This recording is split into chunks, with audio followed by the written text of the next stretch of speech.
dy fish i veçantë, dy fish i veçantë. Kjo është një nga pyetjet më të thella që fizika moderne po përpiqet të përgjigjet. Dhe përgjigja mund të jetë se edhe konceptet e shkakut dhe pasojës janë iluzione, konstrukte të trurit ton që nuk korespondojnë me asgjë në realitetin themelor. Julian Barber, fizikanti britanik që ka punuar në këtë problem për dekada, propozon një ide radikale. Ai thot se universi nuk është një sekuencë e gjendjes që evoluojnë në kohë. Në vend të kësaj, universi është një koleksion i pafund. I quote 97 të pavarur, që ai i quan quote 98. Çdo tani është një konfiguracion i plot i të gjithë universit në një quote 99 të caktuar. Por këto tani nuk ekzistojnë në ndonjë sekuencë. Ato thjesht janë të gjitha njëkohësisht, pa asnjë marrëdhënie temporale ndërmjet tyre.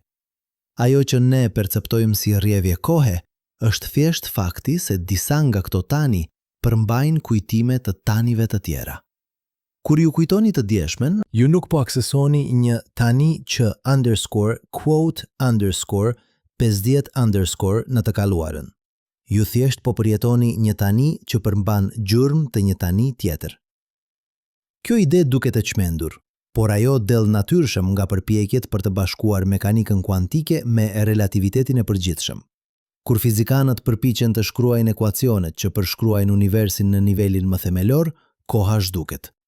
Ajo që mbetet është një peizazh i pafund i konfiguracioneve të mundshme të universit, pa asnjë absolut, pa asnjë rrjevje, pa asnjë evolucion. Dhe megjithatë, ne përjetojmë kohën. Ne plakemi, ne kujtojmë, ne planifikojmë. Si mund të jenë të dyja të vërteta? Përgjigjja mund të jetë se ne po bëjmë pyetjen e gabuar.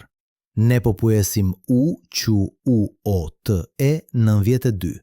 Por ndoshta pyetja e duhur është U-Q-U-O-T-E 53. Dhe përgjigjja ndaj kësaj pyetje mund të jetë thjesht sepse truri është evoluar të organizojë informacionin në një mënyrë që krijon iluzionin e kohës.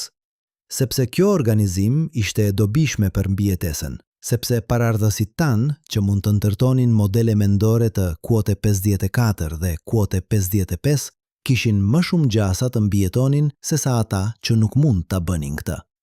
Por kjo nuk e bën iluzionin më pak real për ne. Edhe nëse ne e dim se koha nuk ekziston në nivelin themelor, ne ende e përjetojmë atë. Ne ende plakemi, ne ende humbasim njerëz që duam, ne ende shpresojmë për të ardhmen. Dhe kjo përvoje është reale, edhe nëse ajo nuk korespondon me strukturën themelore të universit. Në një kuptim, ne jetojmë në dy realitete njëkohësisht. Realiteti i përvojës son subjektive, ku koha rrjedh dhe jeta ka kuptim, dhe realiteti i fizikës themelore, ku koha nuk ekziston dhe universi është një strukturë e palvishme 4-dimensionale. Dhe ndoshta kjo është mësimi më i rëndësishëm që ne mund të mësojmë nga fizika moderne. Realiteti nuk është ajo që duket. Intuitat tona, të formuara nga miliona vjet evolucioni në një mjedis makroskopik, na gënjejnë për natyrën themelore të ekzistencës. Koha, hapësira, materia, shkaku dhe pasoja, madje edhe vetdia mund të jenë konstrukte, mënyra që truri ynë organizon informacionin për të na ndihmuar të mbijetojmë dhe të riprodhohemi. Dhe nën të gjitha këto konstrukte qëndron një realitet që është aq i huaj, aq i ndryshëm nga përvoja jone e përditshme, sa në mezi mund ta konceptojmë. Por ne po përpiqemi. Çdo eksperiment i ri, çdo teori e re, çdo zbulim i ri na çon një hap më afër kuptimit të vërtet të realitetit. Dhe ajo që ne po zbulojmë është më e çuditshme, më e bukur dhe më e thellë se çdo gjë që ne mund të kishim imagjinuar. Ne po zbulojmë se universi nuk është një skenë ku ngjarjet ndodhin në kohë. Universi është një strukturë matematikore e pafund dhe ne jemi pjesë e kësaj strukture, duke përjetuar prerje të saj një nga një, duke krijuar iluzionin e kohës, iluzionin e vetës, iluzionin e ekzistencës. Në vitin 2015, një grup shkencëtarësh në Institutin Kombëtar të Standardeve dhe Teknologjisë në Colorado kryen një eksperiment që do të duhej të ishte i pamundur.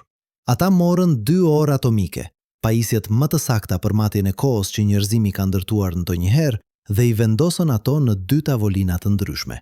Njëra ishte 33 cm më lartë se tjetra. Vetëm 33 cm.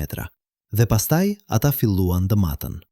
Pas disa ditësh, ora që ishte më lartë po ecte më shpejt se ora që ishte më poshtë.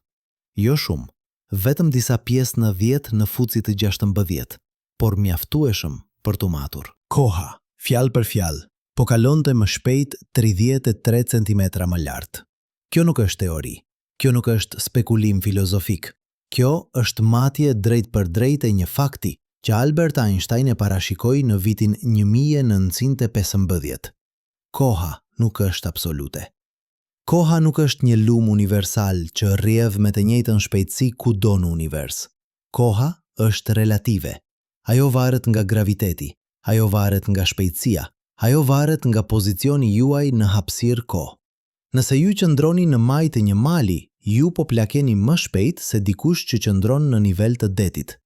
Nëse ju udhtoni me një aeroplan, ju po plakeni më ngadalë se dikush që qëndron në tokë. Diferenca është e vogël, por është reale. Dhe kjo do të thotë se tani juaj nuk është i njëjtë me tani e dikujt tjetër. Imagjinoni që keni një binjak. Ju qëndroni në tokë. Binjaku juaj hipën në një anije kozmike që udhëton me 95% të shpejtësisë së dritës. Ai udhëton për atë që për të janë 5 vjet, pastaj kthehet. Kur ai zbret nga anija, ai ka plakur 5 vjet, por ju keni plakur 50 vjet. Për të, udhëtimi zgjati 5 vjet. Për ju, ai zgjati 50 vjet. Të dyja përvojat janë po aq reale. Nuk ka një përgjigje e vërtet për sa kohë kaloi. Koha është relative.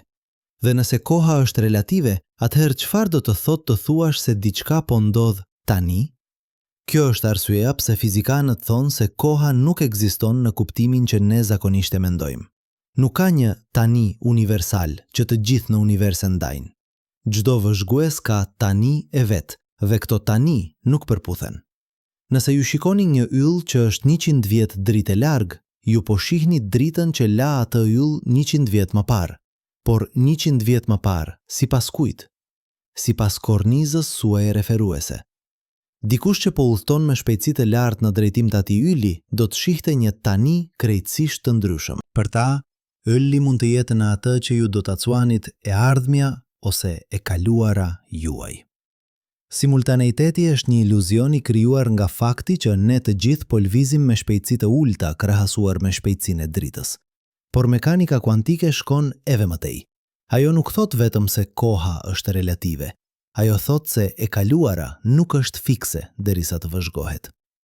Ktheuni te eksperimenti i gomës kuantike që përmendëm më parë. Një foton kalon nëpër 2 vrima. Në mekanikën klasike, fotoni duhet të kalojë ose nëpër vrimën e majtë ose nëpër vrimën e djathtë. Por në mekanikën kuantike, fotoni ekziston në një superpozicion të 2 gjendjes derisa të vëzhgohet. Ai kalon nëpër të 2 vrimat njëkohësisht. Kjo është e verifikuar nga mijëra eksperimente. Por këtu vjen pjesa që sfidoi çdo gjë që ne mendonim se e kuptonim për realitetin. Në vitin 1980, John Wheeler propozoi një version të modifikuar të eksperimentit me 2 vrima. Në versionin e tij, vendimi për të matur se nëpër cilën vrim kaloi fotoni bëhet pas që fotoni ka kaluar nëpër vrimat. Imagjinoni që fotoni ka kaluar nëpër vrimat. Ai ka udhëtuar disa metra, ai është gati të godasë detektorin. Në këtë pikë, e kaluara e tij duket se është përcaktuar. Ai duhet të ketë kaluar ose nëpër vrimën e majtë, ose nëpër vrimën e djathtë, apo jo? Jo.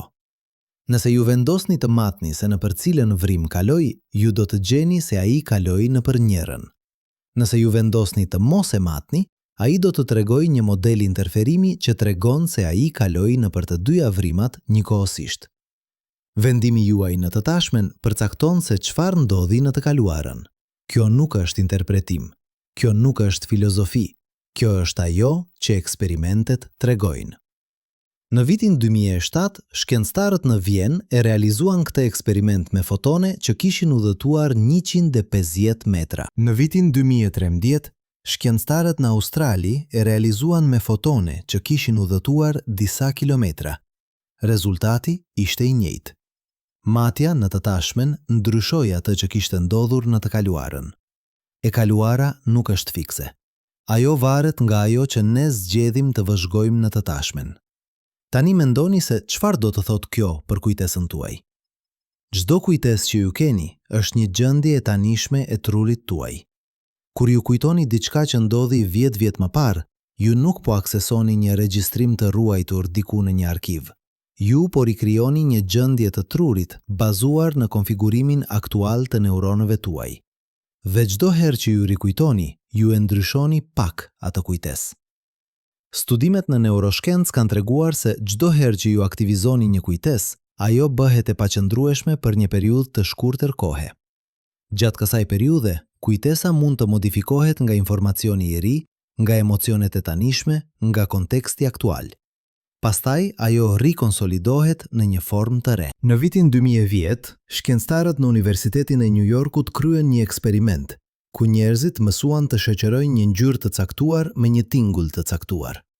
Një ditë më vonë, kur pjesëmarrësit rikujtuan këtë shoqërim, shkencëtarët prezantuan një ngjyrë të ndryshme, dhe kjo ngjyrë e re u bë pjesë e kujtesës. Kur pjesëmarrësit u testuan një ditë më vonë, ata kujtuan se kishin mësuar shoqërimin me ngjyrën e re, jo me atë origjinale. E kaluara e tyre kishte ndryshuar, jo metaforikisht. Fjalë për fjalë, kujtesa e tyre e asaj që kishte ndodhur ishte tani e ndryshme. Kjo nuk është një defekt i kujtesës. Kjo është mënyra se si kujtesa funksionon. Truri juaj nuk është një aparat fotografik që regjistron realitetin. Truri juaj është një makinë parashikimi që ndërton modele të realitetit. Çdo gjë që ju perceptoni, çdo gjë që ju kujtoni, çdo gjë që ju përjetoni, është një model i ndërtuar nga truri juaj, bazuar në informacionin që ai merr nga shqisat dhe nga kujtesa. Dhe ky model është fleksibel. Ai ndryshohet vazhdimisht. Ai përditësohet vazhdimisht. Ajo që ju cuani e kaluara është thjesht versioni aktual i modelit që truri juaj ka ndërtuar. Dhe kjo na çon te një pyetje shqetësuese. Nëse e kaluara ndryshohet çdo herë që ne e rikujtojmë, atëherë çfarë është e vërteta e asaj që ndodhi? A ka një fakt objektiv për atë që ndodhi 10 vjet më parë, apo ka vetëm versione të ndryshme të historisë që ekzistojnë në trute ndryshëm? Nëse dy njerëz kujtojnë të njëjtën ngjarje në mënyra të ndryshme, cili prej tyre ka të drejtë? Ose të dy kanë të drejtë, sepse e kaluara nuk është një fakt objektiv, por një konstrukt subjektiv. Filozofi Henri Bergson, që punoi në fillim të shekullit të 20, argumentoi se ka dy lloje kohe: koha e shkencës, që është e matshme dhe e saktë, dhe koha e përvojës, që është subjektive dhe e jetuar. Ai e quajti këtë të dytën durée, kohëzgjatja. Sipas Bergson, koha e vërtet nuk është ajo që orët matën. Koha e vërtet është rrjevja e përvojës son subjektive, mënyra se si ne përjetojmë momentin pas momenti. Dhe kjo kohë subjektive nuk mund të reduktohet në matje fizike. Ajo është diçka më shumë, diçka që shkenca nuk mund ta kapin plotësisht. Por fizika moderne na tregon se edhe kjo kohë subjektive është një konstrukt. Ndjenja juaje tani nuk është një moment i vetëm, imprehtë. Është një dritare kohe që zgjat rreth 2 deri në 3 sekonda. Çdo gjë që ndodh brenda kësaj dritare ju e perceptoni si tani. Kjo është arsyeja pse ju mund të dëgjoni një fjalë të plot dhe ta kuptoni atë si një njësi, edhe pse fjalët e ndryshme arrin në veshët tuaj në momente të ndryshme. Truri juaj po integroni informacionin nga një periudhë disa sekondash dhe po e prezanton atë si një tani i vetëm. Dhe kjo dritare kohe nuk është fikse. Ajo ndryshon në varësi të gjendjes suaj. Kur ju jeni në rrezik, kur adrenalina rrjedh nëpër trupin tuaj, dritarja kohe zvoglohet. Ju përpunoni më shumë informacion për sekond. Koha duket se ngadalsohet. Kjo është arsyeja pse njerëzit që kanë përjetuar aksidente shpesh raportojnë se koha ngadalsohej gjatë aksidentit. Truri i tyre po përpunonte informacionin më shpejt duke krijuar iluzionin se koha po kalonte më ngadal. E kundërta ndodh kur ju jeni të mërzitur. Kur truri juaj nuk po përpunon shumë informacion të ri, koha duket se kalon më shpejt. Kjo do të thotë se shpejtësia e kohës është subjektive. Ajo varet nga sa informacion truri juaj po përpunon. Kur ju jeni fëmijë, çdo gjë është e re. Truri juaj po përpunon sasi të mëdha informacioni të ri çdo ditë. Koha duket se kalon ngadalë. Një verë duket si një përjetësi. Por kur ju plakeni, kur jeta bëhet rutinë, kur truri juaj po përpunon më pak informacion të ri, koha duket se po shpejton. Vitet fluturojnë. Kjo nuk është sepse koha fizike po ndryshon. Kjo është sepse perceptimi juaj i kohës varet nga sa informacion të ri truri juaj po përpunon. Dhe kjo na çon te një zbulim i çuditshëm. Ju mund të ngadalsoni perceptimin tuaj të kohës duke përpunuar më shumë informacion, duke bërë gjëra të reja, duke mësuar aftësi të reja, duke udhëtuar në vende të reja, duke takuar njerëz të rinj. Çdo herë që ju bëni diçka të re, truri juaj po krijon kujtime të reja, po ndërton modele të reja, po përpunon informacion të ri. Dhe kjo e bën kohën të duket se kalon më ngadalë. Kjo është arsyeja pse njerëzit që jetojnë jetë të pasura me përvoja raportojnë se koha duket se kalon më ngadalë se njerëzit që jetojnë jetë rutinë. Por kjo është ende një iluzion. Koha nuk po ngadalsohet vërtet. Ju thjesht po krijoni më shumë kujtime, dhe kur ju shikoni mbrapa, duket se ka kaluar më shumë kohë, sepse ka më shumë kujtime për të rikujtuar. Kjo është një iluzion retrospektiv. Në momentin që ju po përjetoni diçka të re, koha mund të duket se kalon me shpejtësinë normale. Por kur ju shikoni mbrapa, duket se ajo periudhë zgjati më gjatë sepse ka më shumë kujtime të shoqëruara me ta. Tani le të shkojmë edhe më thellë. Le të pyesim, çfarë është kujtesa në nivelin më themelor? Në nivelin fizik, kujtesa është një model i lidhjeve sinaptike në trurin tuaj. Kur ju mësoni diçka të re, neuronët në trurin tuaj formojnë lidhje të reja. Kur ju rikujtoni diçka, këto lidhje aktivizohen. Por këto lidhje nuk janë statike. Ato ndryshojnë vazhdimisht. Çdo herë që ju mendoni një mendim, çdo herë që ju keni një përvojë, lidhjet sinaptike në trurin tuaj po riorganizohen. Ju nuk jeni personi i njëjtë që ishit një sekond më parë. Fjalë për fjalë, truri juaj ka ndryshuar. Dhe nëse truri juaj ka ndryshuar, atëherë në çfarë kuptimi jeni ju i njëjti person? Filozofët kanë debatuar këtë pyetje për shekuj. Paradoksi i anijes së Tezeut pyet: nëse ju zëvendësoni çdo dërras në një anije, një nga një, derisa asnjë dërras origjinale nuk mbetet, a është ajo ende e njëjta anije? Dhe nëse ju ndërtoni një anije të re nga dërrasat e vjetra, cila prej tyre është anija e vërtet e Tezeut? E njëjta pyetje aplikohet për trupin tuaj. Çdo atom në trupin tuaj zëvendësohet me kalimin e kohës. Qelizat e lëkurës suaj zëvendësohen çdo 2 deri në 4 javë. Qelizat e mëlçisë suaj zëvendësohen çdo 5 muaj. Edhe neuronët në trurin tuaj, që dikur mendonim se nuk zëvendësoheshin kurrë, tani e dim se disa prej tyre zëvendësohen gjatë gjithë jetës. Pas 7 deri në 10 vjetësh, pothuajse çdo atom në trupin tuaj është zëvendësuar. Ju jeni, fjalë për fjalë, një person fizikisht i ndryshëm nga ai që ishit 10 vjet më parë. Asnjë atom që ekziston në trupin tuaj tani nuk ishte aty 10 vjet më parë. Dhe megjithatë, ju mendoni se jeni i njëjti person. Ju keni kujtime të asaj që ndodhi 10 vjet më parë. Ju ndjeni vazhdimsi.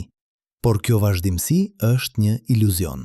Ajo që ju quani _quote_75_ është një model i vazhduar nga truri juaj, jo një entitet fizik që vazhdon në përkohë. Dhe kjo na çon te një ide edhe më radikale. Nëse identiteti juaj është një model i vazhduar nga truri juaj, atëherë çfarë do të ndoste nëse ne mund të kopjonim atë model? Imagjinoni që ne mund të skanojmë trurin tuaj me saktësi atomike. Ne mund të regjistrojmë pozicionin dhe gjendjen e çdo neuroni, çdo sinapse, çdo molekul. Pastaj, ne mund të ndërtojmë një kopje të saktë të trurit tuaj, ose në një trup tjetër, ose në një kompjuter. A do t'ishte ajo kopje UQUOTE76UQUOTE? A do të kishte ajo të njëjtat kujtime, të njëjtat mendime, të njëjtat ndjenja? Sipas fizikës, përgjigja është po. Nëse kopja është e saktë në nivel atomik, ajo do të ishte e pandashme nga origjinali. Ajo do të kishte të njëjtat kujtime. Ajo do të mendonte se është ju. ajo do të kishte të njëjtën vetdije subjektive. Por këtu vjen paradoksi. Nëse ne bëjmë kopjen, ndërsa ju ende jeni gjallë, atëhere do të ketë 2UQUOTE77. Të dy do të kenë të njëjtat kujtime deri në momentin e kopimit. Të dy do të mendojnë se janë personi origjinal, por nga ajo pikë tutje, ata do të fillojnë të kenë përvoja të ndryshme. Ata do të bëhen njerëz të ndryshëm. Cili prej tyre është underkori? Underkori. Quote underkori. 78 underkori. Underkori. Përgjigja është se të dy janë, ose asnjëri nuk është, sepse underkori. Quote underkori. 79 underkori. Underkori nuk është një entitet i vetëm i pandryshuar që vazhdon në përkohë. Quote 80 është një model, një proces, një rrjevje e gjendjes mendore. Dhe ky proces mund të kopjohet, mund të ndahet, mund të bashkohet. Identiteti personal nuk është një fakt objektiv, është një konstrukt subjektiv, një histori që truri juaj tregon për veten e tij. Dhe kjo histori nuk është gjithmonë e qëndrueshme. Njerëzit që vuajnë nga çrregullimi i identitetit disociativ kanë identitete të shumëfishta, secili me kujtesitë e veta, personalitetin e vet, madje dhe zërin e vet. Për ta, quote, 81 nuk është një entitet i vetëm, është një koleksion i identiteteve që ndajnë të njëjtin trup. Dhe studimet kanë treguar se këto identitete të ndryshme mund të kenë karakteristika fiziologjike të ndryshme. Njëri identitet mund të ketë alergji që identiteti tjetër nuk i ka. Njëri identitet mund të ketë nevojë për syze, ndërsa tjetri nuk ka. Si është kjo e mundur nëse ata ndajnë të njëjtin trup? Përgjigja është se truri po krijon realitete të ndryshme. Çdo identitet është një model i ndryshëm i realitetit, një mënyrë ndryshme interpretimit të sinjaleve që vijnë nga trupi. Dhe këto modele janë aq të fuqishme sa ata mund të ndryshojnë funksionimin fizik të trupit. Kjo tregon se sa e fuqishme është vetdia në formësimin e realitetit ton. Ne nuk po perceptojmë thjesht realitetin, ne po e krijojmë ata. Por le të kthehemi te koha. Nëse identiteti është një iluzion, nëse e kaluara ndryshohet çdo herë që ne e rikujtojmë, nëse underkori, quote, underkori 82, underkori është një konstrukt subjektiv, atëhere çfarë mbetet? Çfarë është reale? Përgjigja e fizikës moderne është marrëdhëniet. Ajo që është reale nuk janë objektet, nuk janë momentet, nuk janë ngjarjet. Ajo që është reale janë marrëdhëniet ndërmjet tyre. Universi nuk është një koleksion i gjërave që ekzistojnë në hapësirë dhe kohë. Universi është një rrjet i marrëdhënieve, një strukturë e ndërlidhjes. Carlo Rovelli e quan këtë UQUOTE 83. Sipas kësaj pikpamjeje, asgjë nuk ka veti absolut. Çdo gjë ekziston vetëm në marrëdhënie me diçka tjetër. Një elektron nuk ka një pozicion absolut. Ai ka një pozicion relativ ndaj elektroneve të tjerë. Një ngjarje nuk ndodh në një _quote _84 absolut. Ajo ndodh në marrëdhënie me ngjarje të tjera. Madje edhe koha nuk është absolut. Ajo është një marrëdhënie ndërmjet gjendjes së sistemeve. Kjo ide duket abstrakte, por ajo ka pasoja konkrete. Ajo do të thotë se realiteti nuk është i pavarur nga vëzhguesi. Realiteti ekziston vetëm në marrëdhënie me dikë që po e vëzhgon. Kjo nuk do të thotë se realiteti është subjektiv në kuptimin që çdo gjë është e mundur. Kjo do të thotë se realiteti është relacional. Ai varet nga korniza referuese e vëzhguesit, dhe korniza të ndryshme referuese mund të shohin realitetet të ndryshme, të gjitha po aq të vlefshme. Kjo është arsyeja pse dy njerëz mund të kenë kujtime të ndryshme të njëjtës ngjarje dhe të dy të kenë të drejtë, sepse ata po vëzhgojnë të njëjtën ngjarje nga korniza të ndryshme referuese. Truri i tyre po ndërton modele të ndryshme bazuar në informacionin që ata morën, në gjendjen e tyre emocionale në atë moment, në kujtesitë e tyre të mëparshme. Dhe të gjitha këto modele janë po aq reale, sepse realiteti nuk është një fakt objektiv i pavarur nga vëzhguesi. Realiteti është relacional. Por kjo na lë me një pyetje shqetësuese. Nëse realiteti është relacional, Nëse ai varet nga vëzhguesi, atëherë çfarë ndodh kur nuk ka vëzhgues?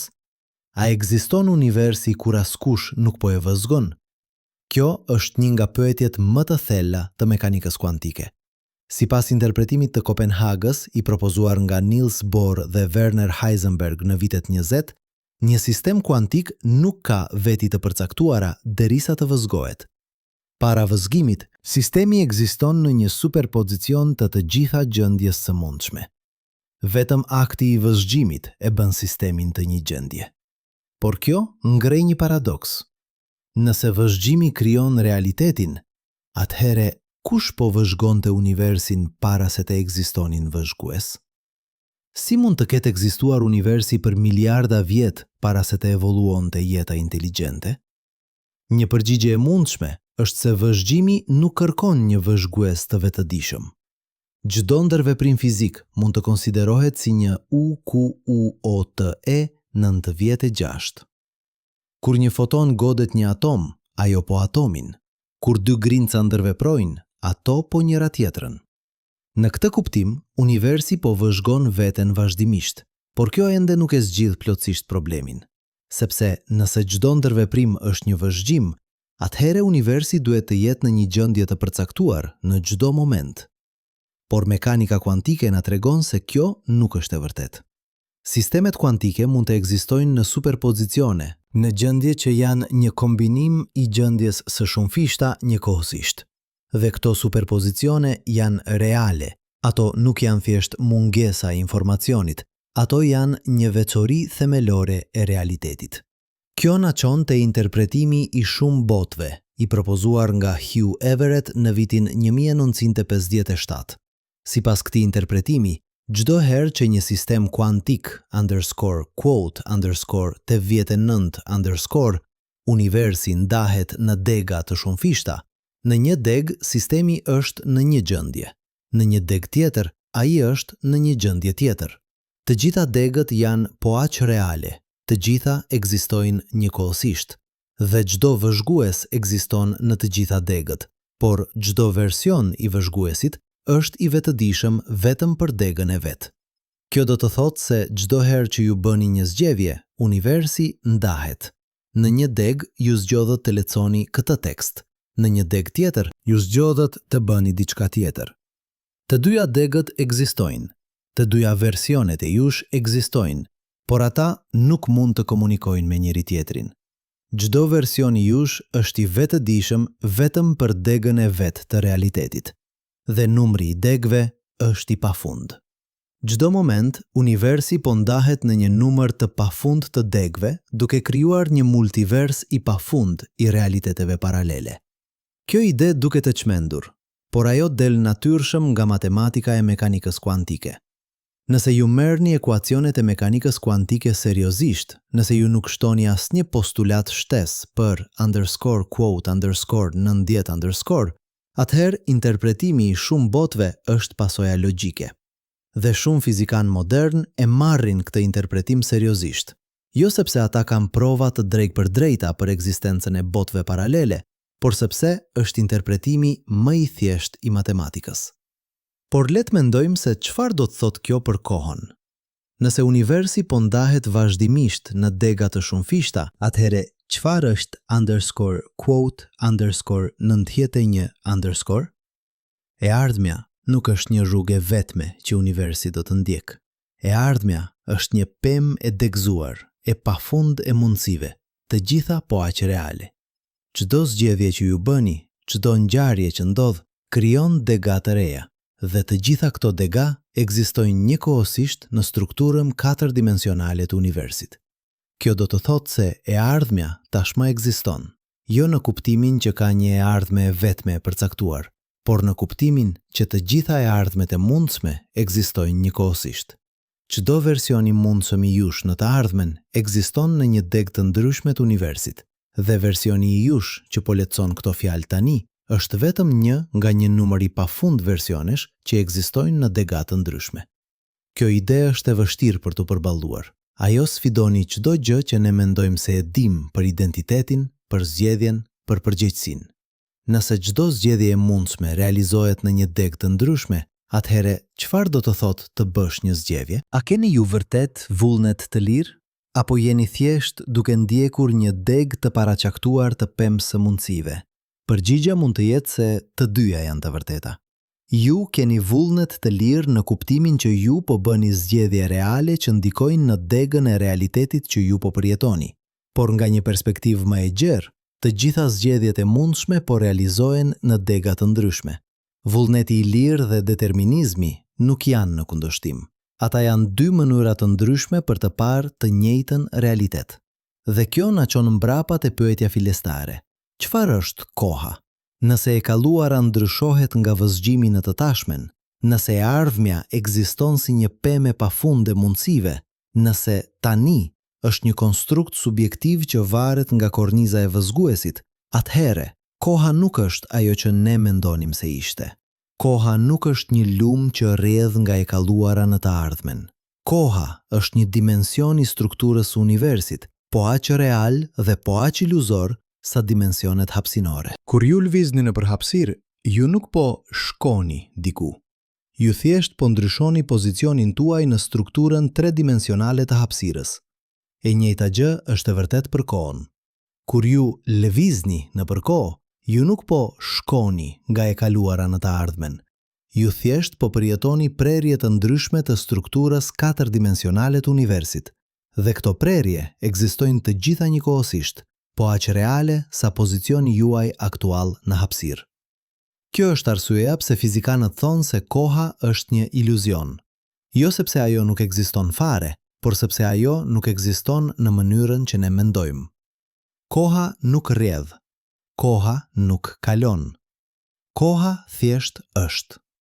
Dhe ne, si qenie të vetëdijshme, po përjetojmë këtë strukturë të palëvishme një prerje në një kohë, duke krijuar iluzionin e rrjedhjes, iluzionin e ndryshimit, iluzionin e jetës.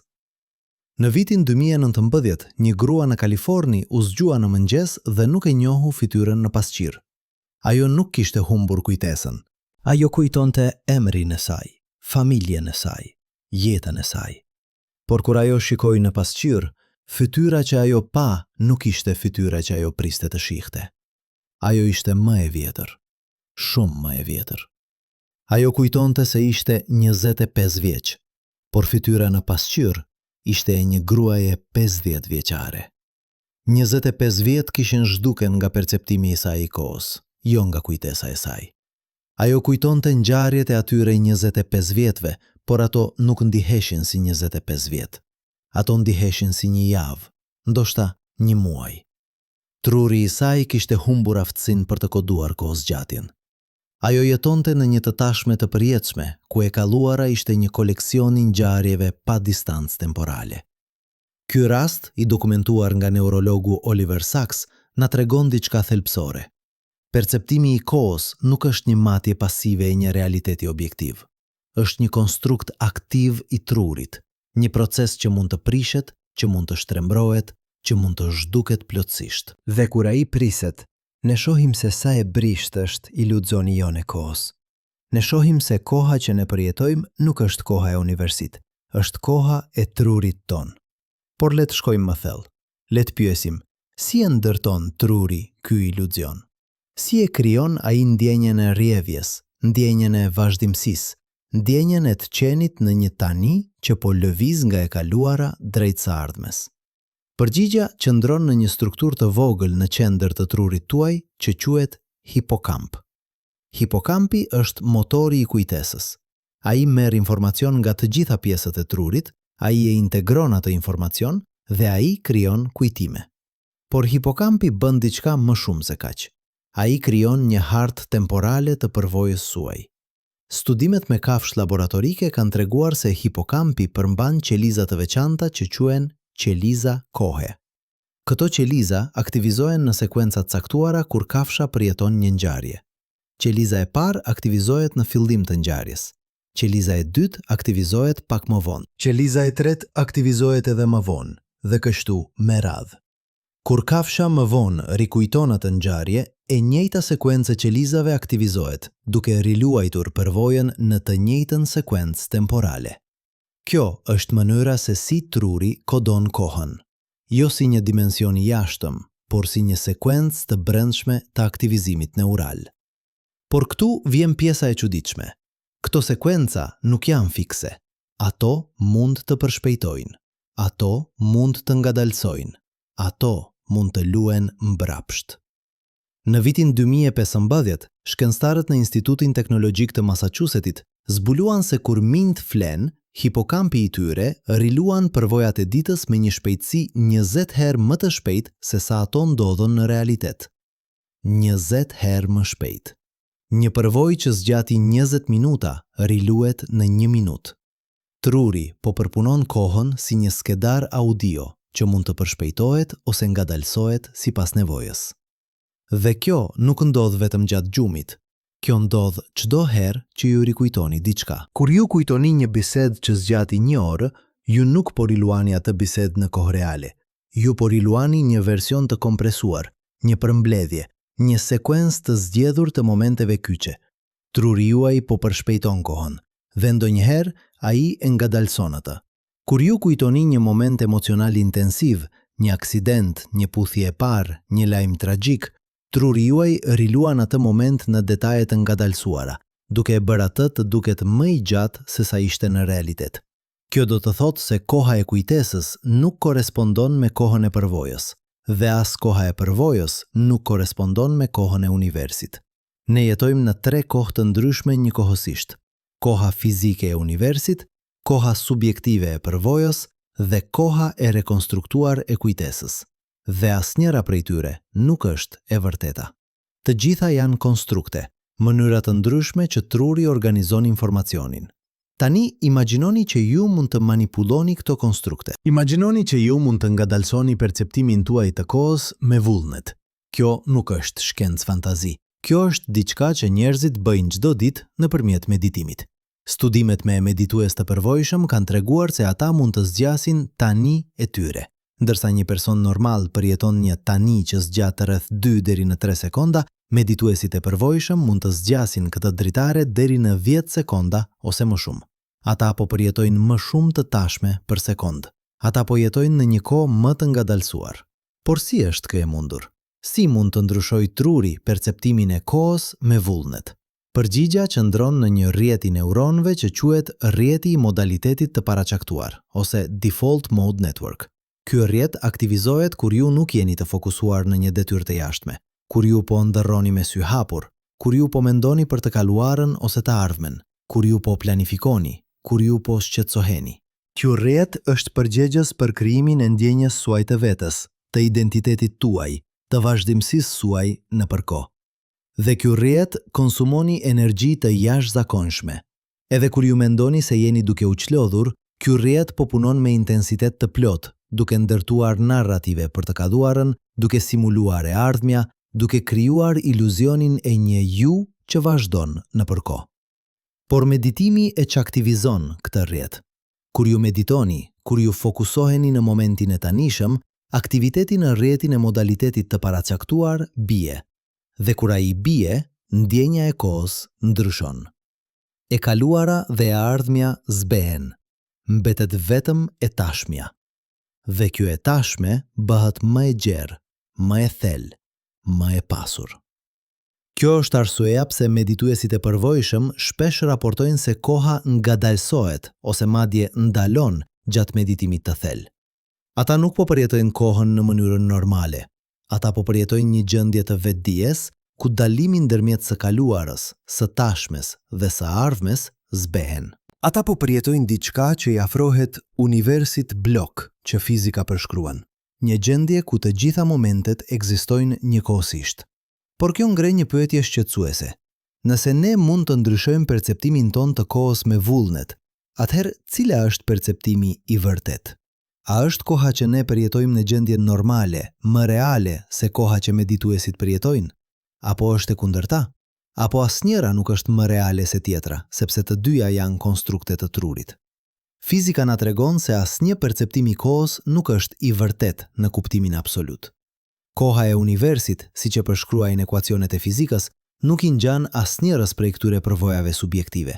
Në nivelin themelor nuk ka tani, nuk ka rrjedhje, nuk ka kalim. Ka vetëm marrëdhënie ndërmjet gjendjes së sistemeve, dhe këto marrëdhënie mund të përshkruen pa asnjë referencë ndaj kohës. Kjo ide quhet fizika pa kohë, ose timeless physics. Dhe ajo nuk është spekulim filozofik. Ajo del drejt për drejt nga përpjekjet për të bashkuar mekanikën kuantike me relativitetin e përgjithshëm.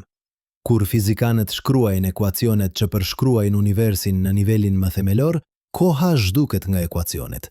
Ajo që mbetet është një peizazh i konfiguracioneve të mundshme të universit, pa asnjë para ose pas, pa asnjë tani absolut. Por si mund të jetojmë ne me këtë njohuri? Si mund të funksionojmë duke ditur se koha që ne përjetojmë është një iluzion? Kjo është pyetja që filozofët dhe shkencëtarët po mundohen të përgjigjen, dhe përgjigja nuk është e thjeshtë, sepse edhe nëse ne e dim intelektualisht se koha është iluzion, ne ende përjetojmë atë.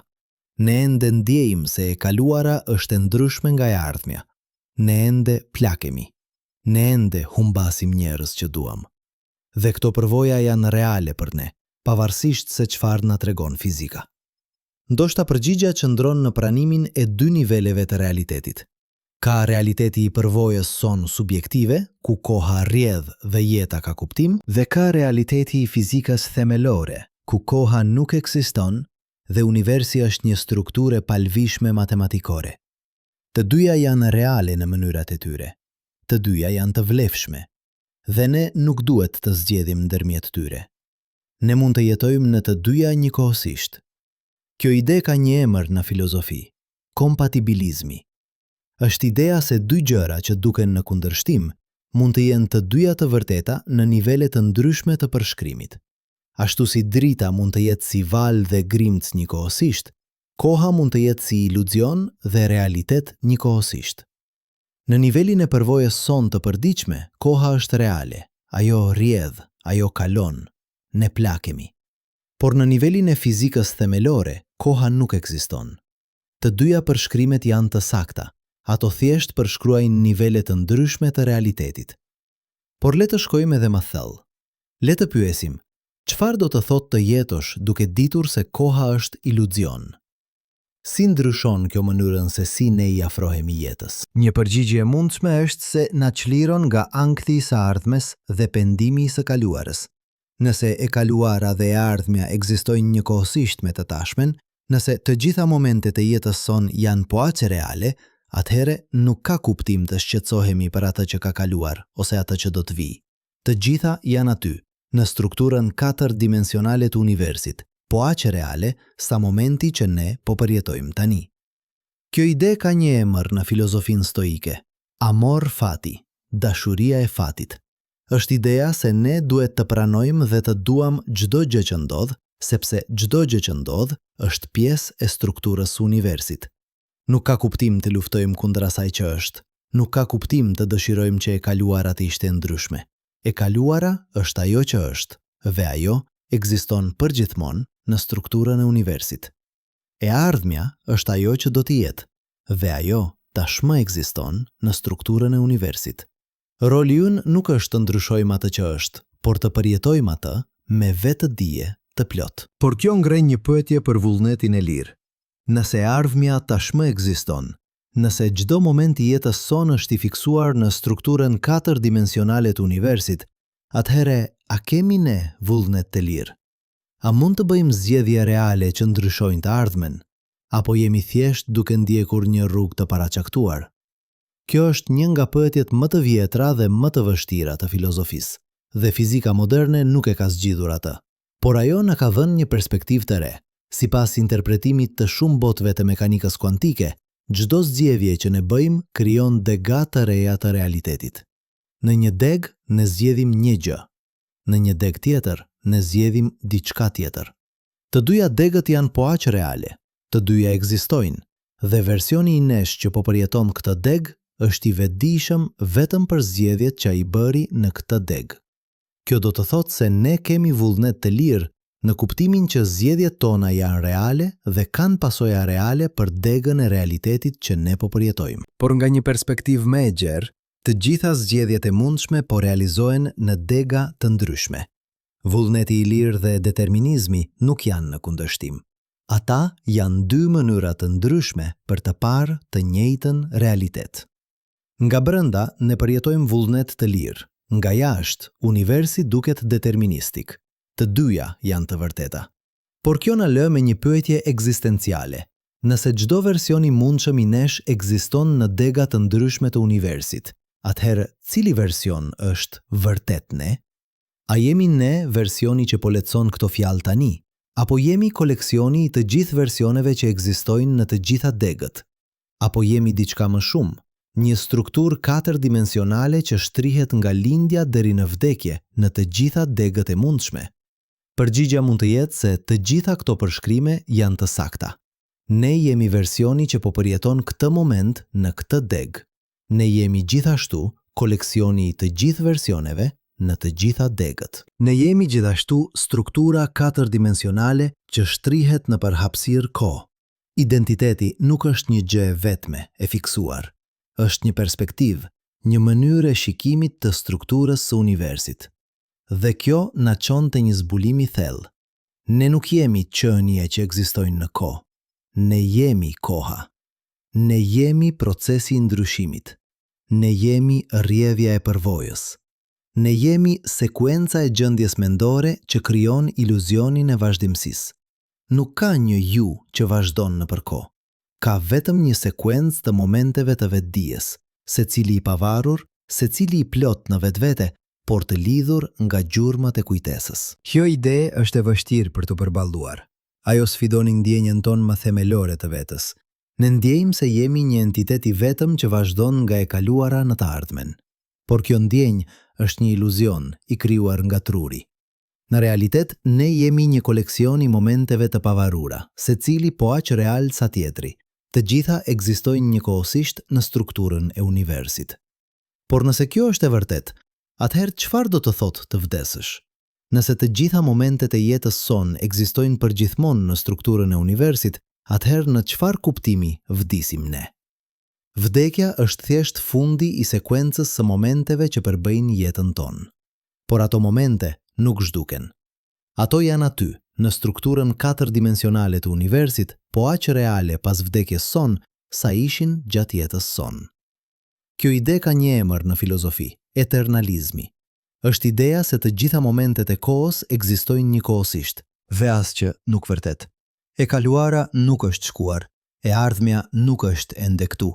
Të dyja janë aty, në strukturën e universit, po aq reale sa e tashmja. Dhe kjo do të thotë se në një kuptim, ne jemi të pavdekshëm. Jo në kuptimin që ne vazhdojmë të jetojmë përgjithmonë, por në kuptimin që çdo moment i jetës son ekziston përgjithmonë. Kjo është një mendim ngushëllues për disa njerëz. Ideja se çdo moment i lumtur, çdo përvojë e bukur, çdo lidhje e thellë që ne kemi pasur, ekziston përgjithmonë në strukturën e universit. Ato nuk janë humbur. Ato janë aty, po aq reale sa ishin kur ne i përjetuam për herë të parë. Por është gjithashtu një mendim shqetësues, sepse do të thotë se çdo moment i dhimbjes, çdo humbje, çdo vuajtje, gjithashtu ekziston përgjithmonë. Ato nuk kalojnë, ato janë aty, në strukturën e universit, po aq reale sa momentet e lumturisë. Por ndoshta kjo është mësimi më i rëndësishëm që ne mund të mësojmë nga fizika moderne. Jeta nuk është një udhëtim nga lindja në vdekje. Jeta është një strukturë, një model, një koleksion i momenteve që ekzistojnë njëkohësisht. Dhe roli ynë nuk është të këtë strukturë, por të jemi të pranishëm në çdo moment të saj. Të përjetojmë çdo moment me vetdije të plot. Të pranojmë çdo moment si pjesë e strukturës së universi. Kjo ide ka pasoja praktike për mënyrën se si ne jetojmë. Nëse çdo moment ekziston përgjithmonë, atëherë çdo moment ka rëndësi të pafund. Nuk ka momente që ne mund t'i injorojmë ndërsa presim për diçka më të mirë në të ardhmen. Çdo moment është po aq real, po aq i rëndësishëm, po aq i përjetshëm sa çdo moment tjetër. Kjo na thërret të jemi të pranishëm, të jemi të vetdijshëm, të jemi plotësisht gjallë në çdo moment të ekzistencës son. Por kjo gjithashtu do të thotë se ne nuk mund të rregullojmë të kaluarën. Ne nuk mund ta bëjmë atë të mos ketë ndodhur. Çdo gabim që ne kemi bërë, çdo dhimbje që ne kemi shkaktuar, çdo mundësi që ne kemi humbur, ekziston përgjithmonë në strukturën e universit. Ne nuk mund ta ndryshojmë atë. por ne mund të ndryshojmë marrëdhënien tonë me të. Ne mund të pranojmë atë. Ne mund të mësojmë prej saj.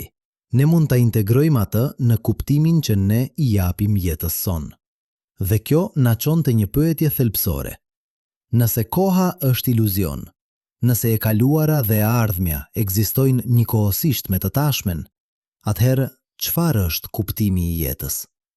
Nëse çdo gjë që do të ndodh tashmë ekziston në strukturën e universit, nëse nuk ka asnjë qëllim që ne po lvizim drejt, atëherë pse jemi këtu? Çfarë është pika? Kjo është pyetja që ka shqetësuar filozofët për mijëra vjet. Dhe fizika moderne nuk na jep një përgjigje të thjeshtë, por ajo na jep një perspektivë të re. Nëse jeta nuk është një udhëtim drejt një qëllimi, atëherë ndoshta kuptimi I jetës nuk qëndron në destinacion. Ndoshta ai qëndron në vetë udhëtimin. Ndoshta ai qëndron në përvojën e të qenit gjallë, në vetdijen e momentit, në lidhjet që ne krijojmë, në bukurinë që ne përjetojmë. Kjo ide ka një emër në filozofinë ekzistencialiste: autenticitet. Është idea se kuptimi I jetës nuk na jepet nga jashtë. Ne duhet ta krijojmë atë vetë. Ne duhet të zgjedhim se çfarë ka vlerë për ne. Ne duhet të jetojmë në përputhje me vlerat tona.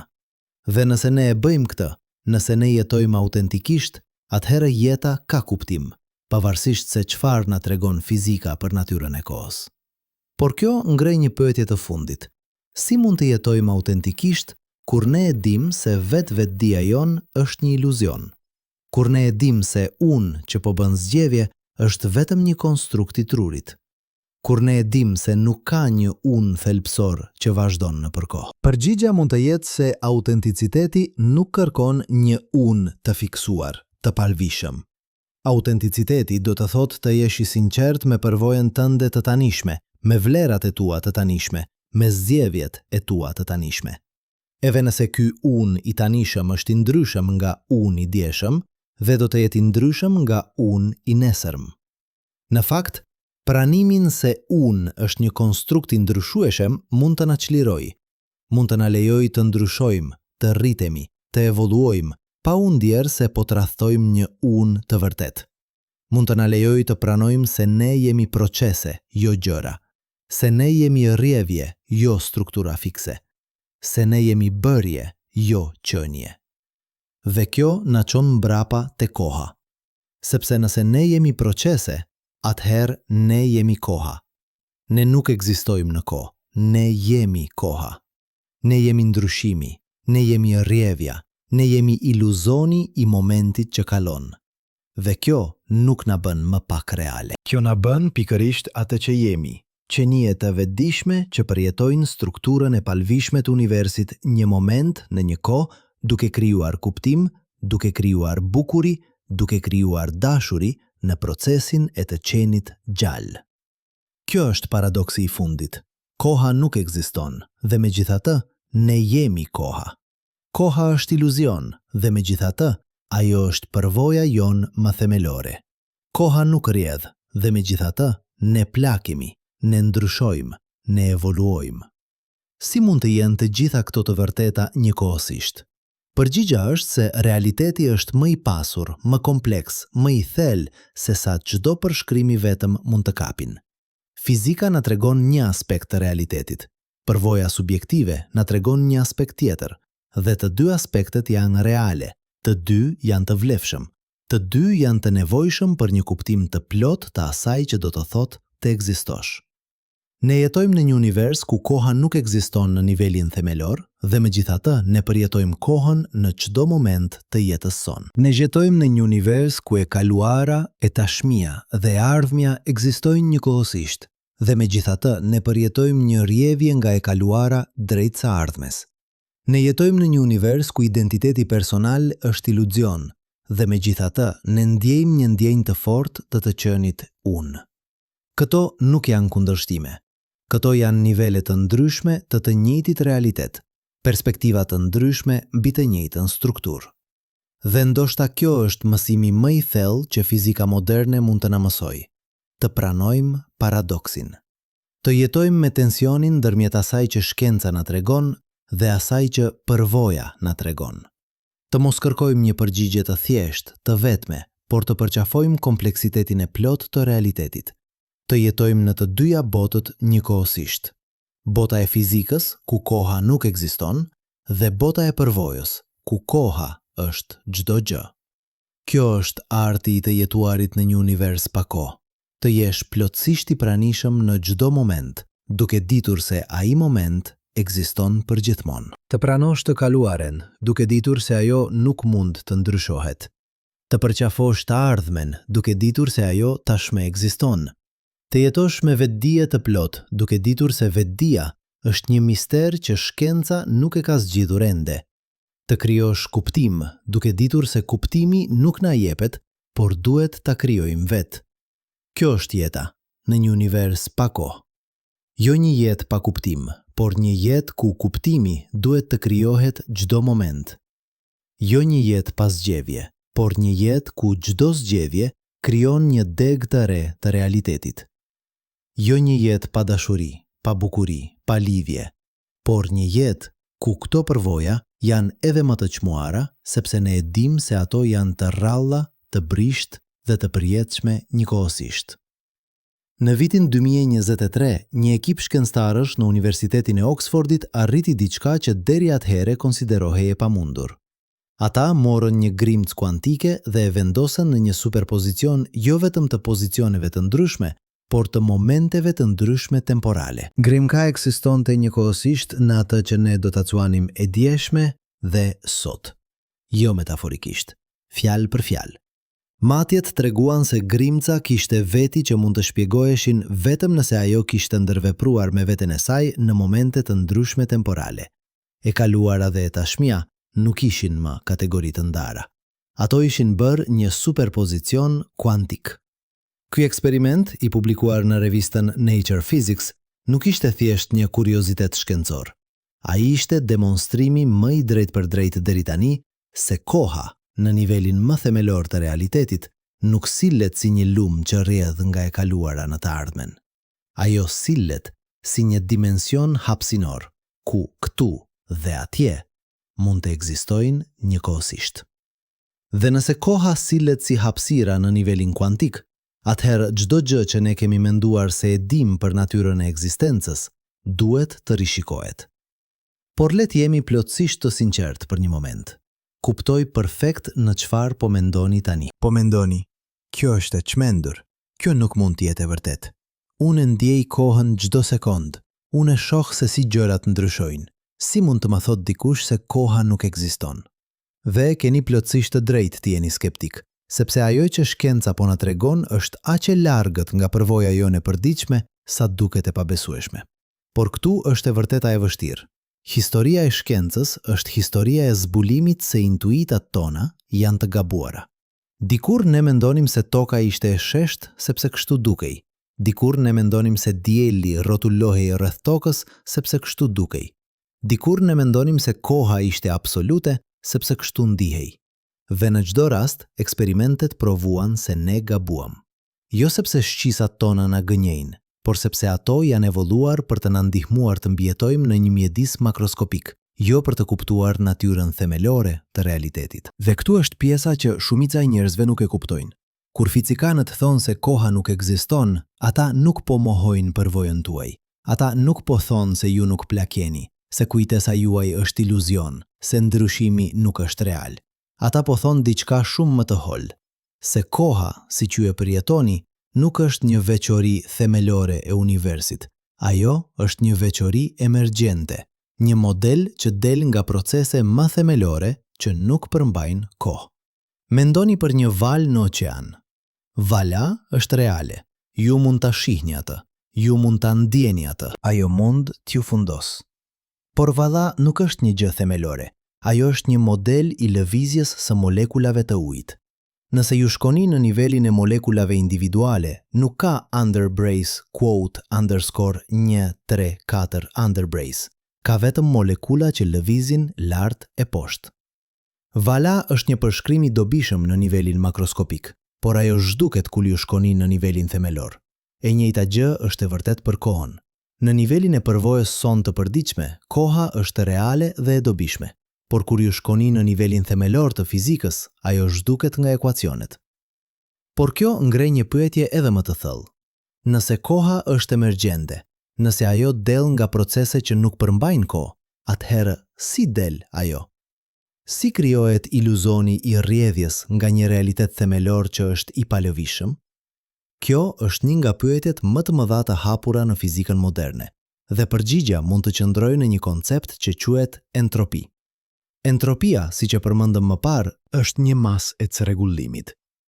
Dhe ligji I dytë I termodinamikës thotë se entropia gjithmonë rritet. Por këtu është pjesa që shumica e njerëzve nuk e kuptojnë. Nuk do të thotë. Do të thotë se kur ju krahasoni dy gjendje të një sistemi, gjendja me entropinë më të lartë është ajo që ne quajmë UQUOTE, 27. Entropia nuk rritet sepse koha po kalon. Koha sepse ne po lvizim nga gjendje me entropi të ulët në gjendje me entropi të lartë. Kjo është një ndryshim I thellë në mënyrën se si ne e mendojmë kohën. Koha nuk është një dimension I pavarur ku gjërat ndodhin. Koha është një mënyrë e përshkrimit të drejtimit të rritjes së entropise. Dhe kjo do të thotë se nëse ju mund të krijoni një sistem ku entropia bie në vend që të rritet, koha në atë sistem do të mbrapsht. Kjo nuk është shkencë fantazi.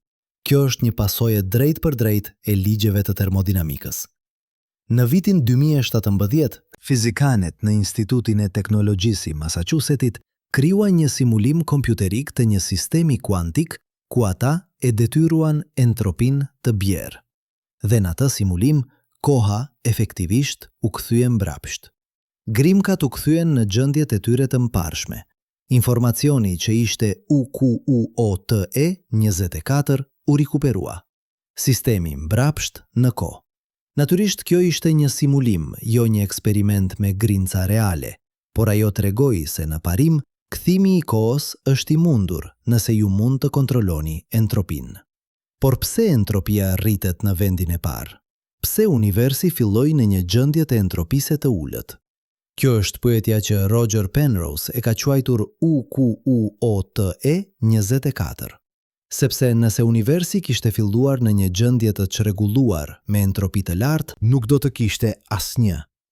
kishte asnjë dalim ndërmjet së kaluarës dhe së ardhmes. Fakti që ne perceptojmë kohën si të rrjedhshme është një pasojë drejt për drejt e faktit që Big Bang u ishte një ngjarje jashtëzakonisht e pazakontë. Një gjendje e entropise aq të ulët sa probabiliteti I saj është praktikisht 0. Dhe këtu vjen një ide radikale. Ndoshta Big Bangu nuk ishte fillimi I kohës. Ndoshta ai ishte thjesht një moment I entropise jashtëzakonisht të ulët në një univers që ekziston përgjithmonë. Ndoshta ka pasur Big Bangut, një fazë ku entropia ishte edhe më e ulët, ose një fazë ku entropia po binte.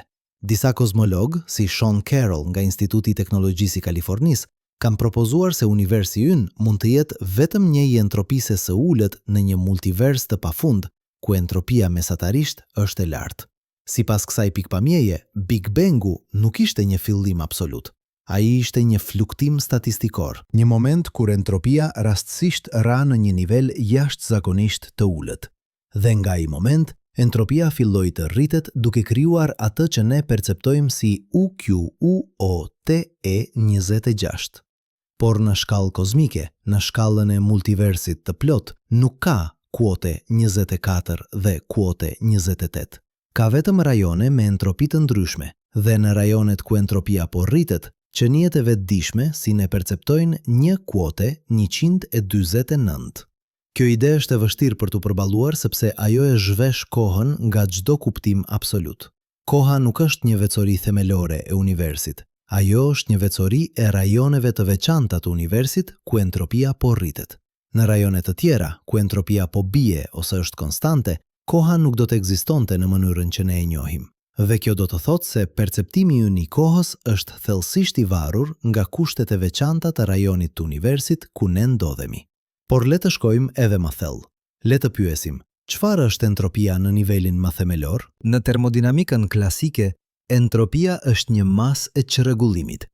Por në mekanikën kuantike dhe në teorinë e informacionit, entropia është një masë e informacionit. Sa më shumë entropi ka një sistem, aq më pak informacion kemi për gjendjen e tij të saktë. Dhe kjo na çon te një ide e çuditshme. Koha mund të jetë një masë e humbjes së informacionit. Kur një gotë thyhet, informacioni për gjendjen e saktë të molekullave në gotën e plot humbet. Copat e shpërndara përmbajnë më pak informacion se gota e plot. Entropia ka rritur. Dhe ne perceptojmë këtë si kalim kohe. Por nëse ne mund të regjistronim pozicionin dhe shpejtësinë e saktë të çdo molekule, nëse ne mund të ruanim të gjithë informacionin, atëherë në parim ne mund të rikonstruonim gotën. Koha do të ishte e kthyeshme. Kjo ide ka një emër në fizik, e kthyeshmëria mikroskopike. Në nivelin e grimcave individuale, ligjet e fizikës janë plotësisht të kthyeshme në kohë. Nëse ju luani një video të një ndër veprimit të grimcave mbrapsht, ajo ende do të respektojë ligjet e fizikës. Nuk ka asnjë ligj themelor që thotë se koha duhet të rrjedhë përpara. Shigjet kohe del vetëm në nivelin makroskopik, kur ne kemi shumë grimca dhe ne nuk mund të gjurmojmë të gjitha ato individualisht. Kjo do të thotë se koha është një veçori statistikore, jo themelore. Ajo del nga fakti që ne nuk mund të kemi informacion të plot për gjendjen e çdo grimce në univers. Nëse ne mund ta kishim atë informacion, nëse ne mund të ishim një demon i Maxwellit që di gjithçka, atëherë koha nuk do të kishte kuptim. E kaluara dhe e ardhmja do të ishin po aq të aksesueshme. Ne do të mund të lëviznim në çdo drejtim në përdimensionin temporal, po aq lehtë sa ne lëvizim në përdimensionet hapësinore. Por ne nuk jemi demona të Maxwellit. Ne jemi qenie me informacion të kufizuar. Ne nuk mund të dim gjendjen e saktë të çdo grimce në universi. Dhe kjo kufizimi i informacionit është ajo që krijon iluzionin e kohës. Koha është një masë e ignorancës son. Sa më pak informacion kemi, aq më e fortë është ndjenja jon e rrjevjes së kohës. Dhe kjo shpjegon pse koha duket se kalon më shpejt kur ne plakemi. Sepse truri ynë po përpunon më pak informacion të ri, po krijon më pak kujtime të reja, po bëhet më i parashikueshëm. Tani le të lidhim të gjitha këto ide së bashku. Koha nuk ekziston në ekuacionet themelore të fizikës. Ajo del si një veçori emergjente nga rritja e entropisë. Entropia rritet sepse ne nuk kemi informacion të plot, dhe ne nuk kemi informacion të plot sepse jemi pjesë e universit, jo vëzhgues të jashtëm. Ne jemi sisteme me kompleksitet të kufizuar që përpiqen të modelojnë një univers me kompleksitet të pafund. Dhe kjo asimetri ndërmjet kompleksitetit të universit dhe kompleksitetit të trurit ton është ajo që krijon iluzionin e kohës. Por kjo ngre një pyetje të fundit, më të thellë. Nëse koha është një iluzion i krijuar nga kufizimi ynë i informacionit, atëherë çfarë do të ndodhte nëse ne mund të tejkalonim atë kufizim? Çfarë do të ndodhte nëse ne mund të rrisnim kompleksitetin e trurit ton në një nivel ku ne mund të përpunonim shumë më shumë informacion? A do të ngadalsohej koha? A do të ndalonte? A do të zhdukte plotësisht? Kjo nuk është thjesht spekulim filozofik. Kjo është një pyetje që shkencëtarët e inteligjencës artificiale po e marrin seriozisht. Nëse ne krijojmë një inteligjencë artificiale që mund të përpunojë informacion miliona herë më shpejt se truri njerëzor, si do të përjetonte ajo koha? Për një AI që mund të përpunojë një vit të informacionit në një sekond do të ndihej si një vit. Koha do të ishte ngadalsuar me një faktor milion. Dhe nëse ne mund të ngarkojmë vetëdijen tonë në një substrat kompjuterik, nëse ne mund të bëhemi post njerëzor që ekzistojnë si software në vend që si hardware biologjik, ne mund të kontrollojmë shpejtësinë me të cilën ne përjetojmë kohën. Ne mund ta ngadalsojmë atë kur duam të shijojmë një moment. Ne mund ta përshpejtojmë atë kur duam të kalojmë nëpër një periudhë të mërzitshme. Koha do të bëhej një parametër i rregullueshëm, jo një konstante absolute. Por kjo ngre pyetje etike të thella. Nëse ne mund të kontrollojmë perceptimin ton të kohës, çfarë do të thotë të jetosh një jetë të mirë? A është më mirë të jetosh 100 vjet në kohë reale apo 1.000.000 vjet në kohë subjektive? A është më mirë të përjetosh çdo moment me intensitet maksimal apo të kalosh shpejt nëpër momentet e vështira? Këto nuk janë pyetje hipotetike. Ato janë pyetje që brezat e ardhshëm mund të duhet t'i përgjigjen. Dhe kjo na çonte një realizim i fundit, më i rëndësishëm.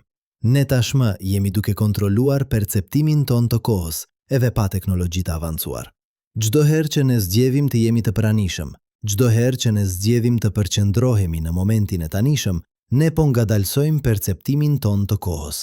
Çdo herë që ne zgjedhim të bëjmë diçka të re, të mësojmë diçka të re, të përjetojmë diçka të re, ne po krijojmë më shumë kujtime dhe kështu po kohën subjektive të jetës son. Kjo është paradoksi i fundit i kohës. Edhe pse koha nuk ekziston në nivelin themelor, edhe pse ajo është një iluzion i krijuar nga truri ynë, ne kemi fuci mbi atë iluzion. Ne mund ta formsojmë atë. Ne mund ta ngadalsojmë ose përshpejtojmë atë. Ne mund ta bëjmë jetën tonë të ndihet më të gjatë ose më të shkurtër. Jo duke ndryshuar kohën objektive, por duke ndryshuar mënyrën se si ne e përjetojmë atë. Dhe kjo është mësimi më i rëndësishëm që fizika moderne mund të na mësojë për kohën. Se edhe pse ajo nuk ekziston në mënyrën që ne mendonim, edhe pse ajo është një konstrukt i trurit ton, ajo është një konstrukt që ne mund ta kontrollojmë. Ne nuk jemi viktima pasive të rrjedhjes së kohës.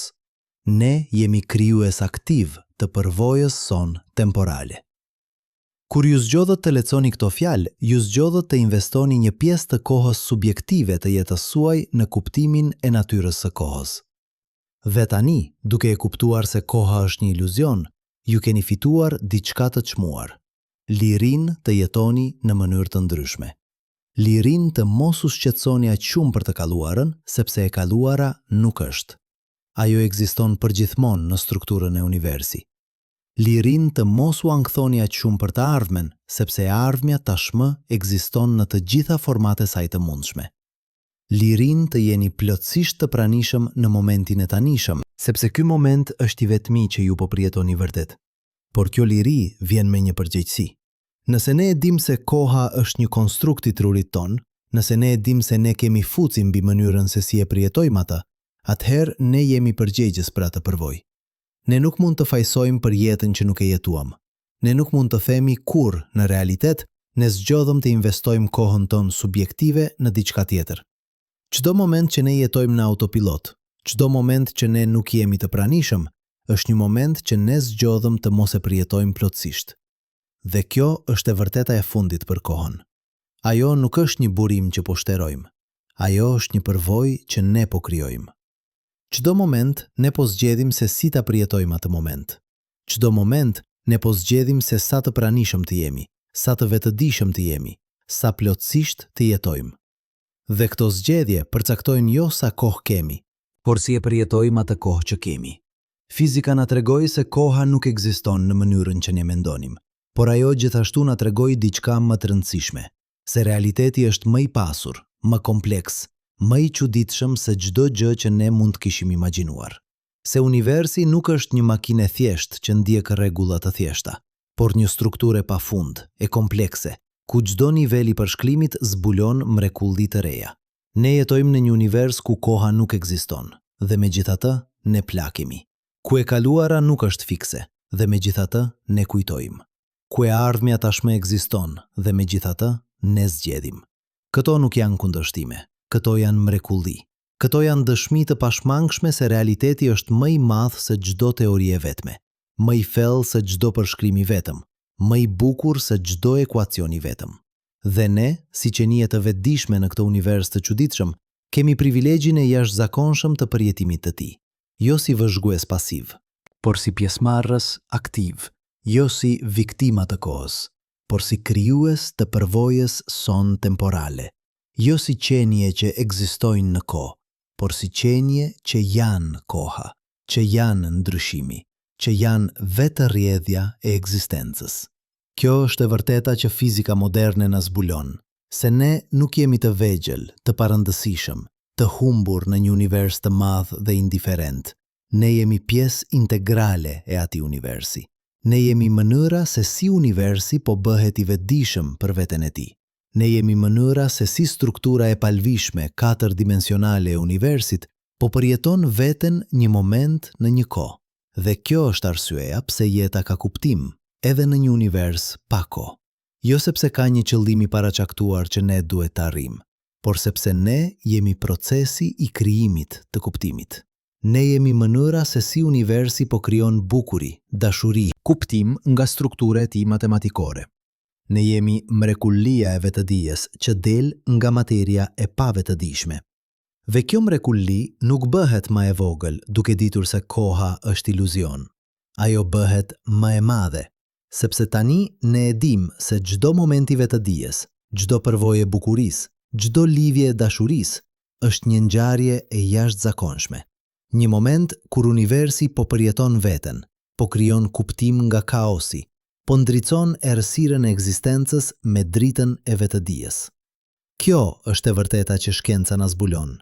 Jo se jeta është pa kuptim, por se kuptimi është edhe më i thellë, edhe më i çuditshëm, edhe më i bukur se çdo gjë që ne mund të kishim imagjinuar. Ne nuk jemi thjesht qenie që jetojnë në kohë. Ne jemi koha që po bëhet e vetëdijshme për veten e saj. Ne jemi universi që po shikon veten në pasqyrë dhe po pyet. Dhe përgjigjja ndaj asaj pyetjeje nuk është një fakt i thjeshtë që mund të shkruhet në një ekuacion. Përgjigjja është vetë procesi i pyetjes, vetë akti i kërkimit, vetë udhëtimi i zbulimit. Ne jemi përgjigja që universi po krijon për pyetjen e ekzistencës së tij. Por tani le të ndalemi. Le të kthehemi te pyetja që duhet t'ju ketë shqetësuar gjatë gjithë këtij udhëtimi. Nëse koha nuk ekziston, nëse çdo gjë që ne kemi besuar për natyrën e realitetit është një iluzion i krijuar nga truri ynë, atëherë çfarë mbetet? Çfarë është reale? Dhe më e rëndësishmja, çfarë nuk e dim ne? Sepse këtu është e vërteta që shkencëtarët rrallë e pranojnë hapur. Ne nuk e dim. Ne nuk e dim pse universi filloi në një gjendje të entropise aq të ulët. Ne nuk e dim pse ekziston diçka në vend të asgjëje. Ne nuk e dim si del vetëdia nga materia e pavetëdijshme. Ne nuk e dim pse ligjet e fizikës janë pikërisht ato që janë. Ne nuk e dim nëse universi ynë është i vetmi, apo një nga një numër i pafund universish në një multivers. Ne nuk e dim nëse koha vërtet nuk ekziston, apo nëse ne thjesht nuk kemi gjetur ende ekuacionet e duhura që e përshkruajnë atë. Çdo përgjigje që shkenca ka dhënë ka hapur 10 pyetje të reja. Çdo mister që ne kemi zgjidhur ka zbuluar mistere më të thella. Dhe kjo nuk është një dështim i shkencës. Kjo është triumf i saj, sepse çdo zbulim i ri na tregon se sa më shumë ka për të zbuluar, se sa më i thellë është realiteti, se çdo gjë që ne kemi kuptuar deri tani. Mendoni për një moment se ku qëndrojmë ne.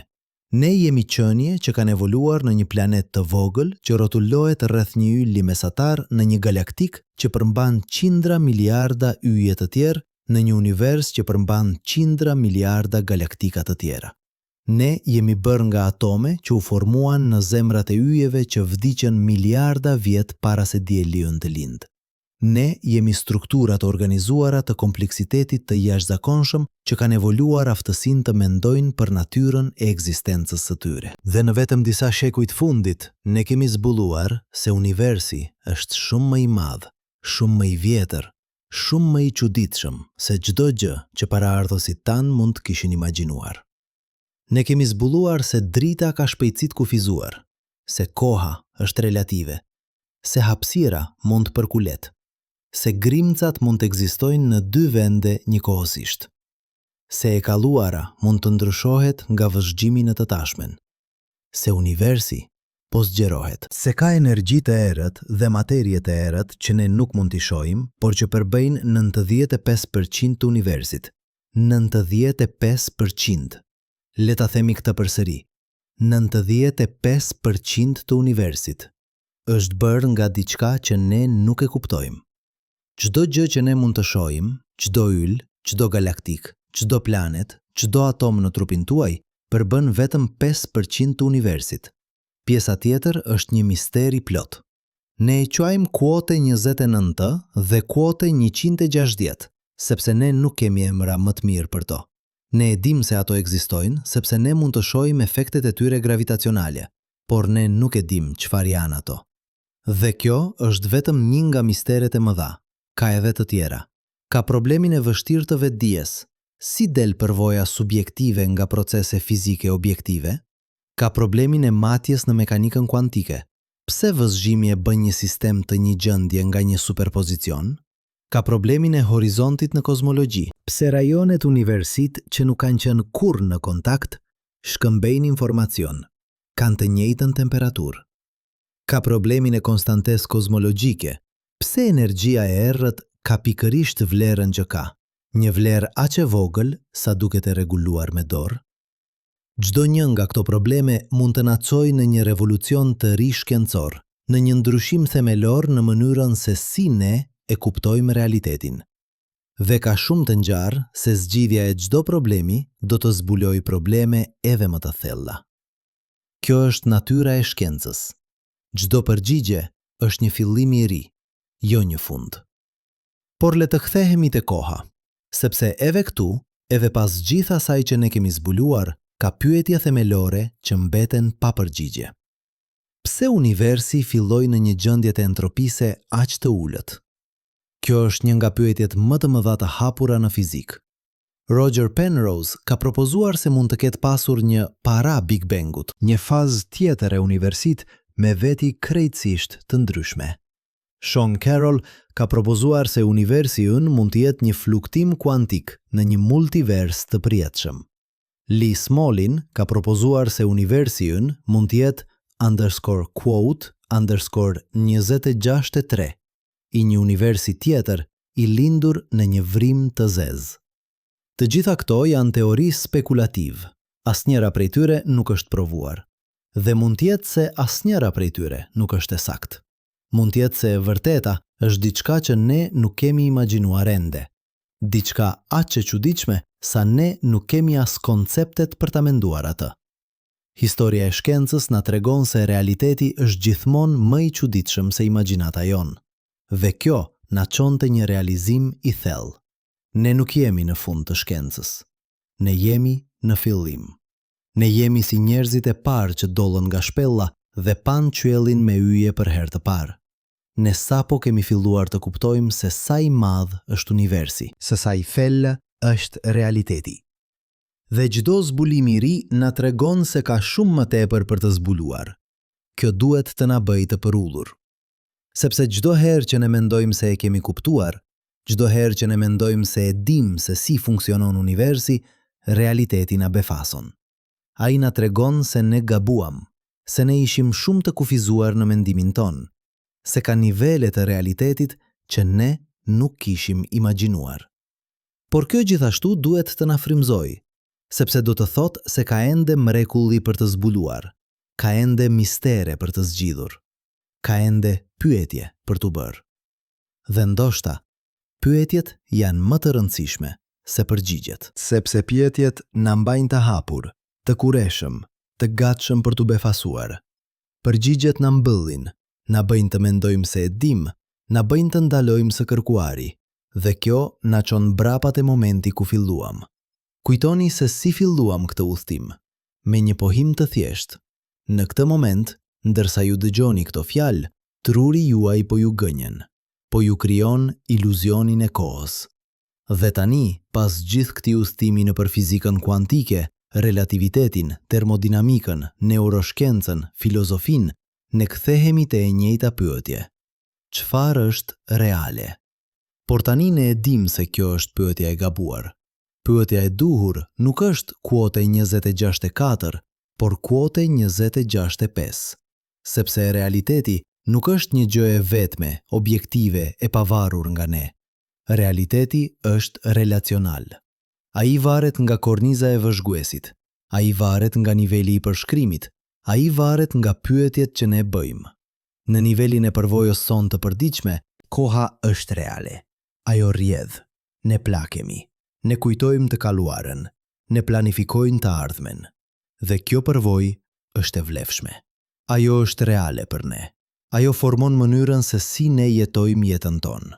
Por në nivelin e fizikës themelore, koha zhduket. Ekuacionet nuk përmbajnë kohë. Universi është një strukturë e palvishme 4-dimensionale. E kaluara, e tashmia dhe e ardhmja ekzistojnë njëkohësisht. Dhe kjo përshkrim është gjithashtu e vlefshme. Ajo është reale në nivelin e saj. Të dyja përshkrimet janë të sakta, të dyja janë reale.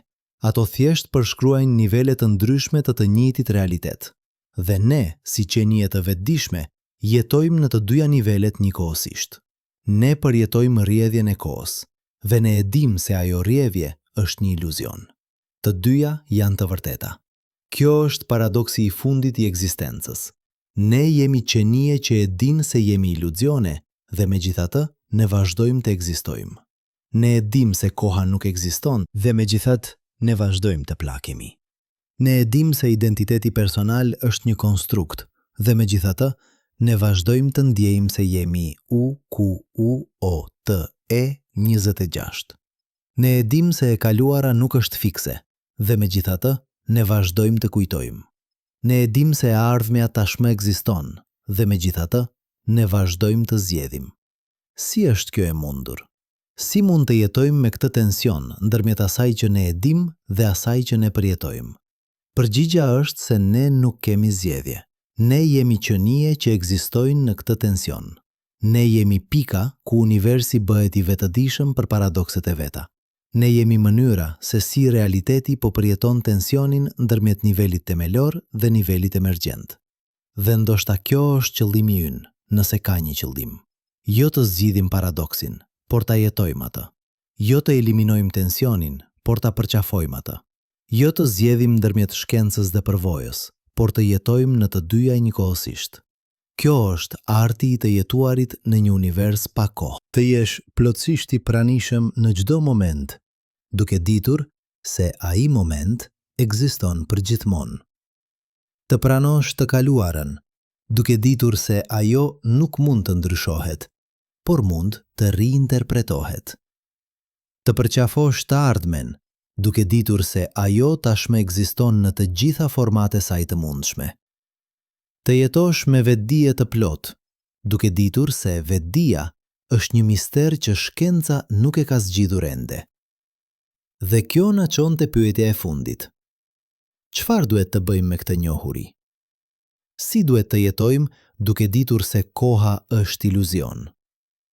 Përgjigjja nuk është e thjeshtë, sepse çdo person duhet ta gjejë atë për veten e tij. Por ka disa parime që mund të na udhëheqin. E para, jini të pranishëm. Nëse koha është iluzion, nëse e kaluara dhe e ardhmja janë konstrukte të trurit, atëherë e tashmia është e vetmja gjë që është reale për ju në këtë moment. Mos jetoni në pendimin e së kaluarës. Mos jetoni në angthin e së ardhmes. Jetoni në momentin që ju po përjetoni tani.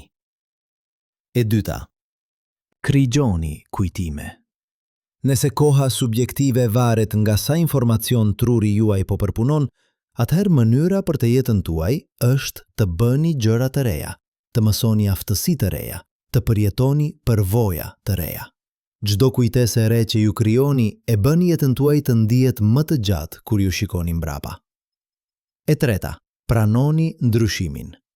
Nëse identiteti personal është një konstrukt i ndryshueshëm, nëse ju nuk jeni i njëjti person që ishit 10 vjet më parë, atëherë mos u përpiqni të mbani një kuotë 26-8 të fiksuar.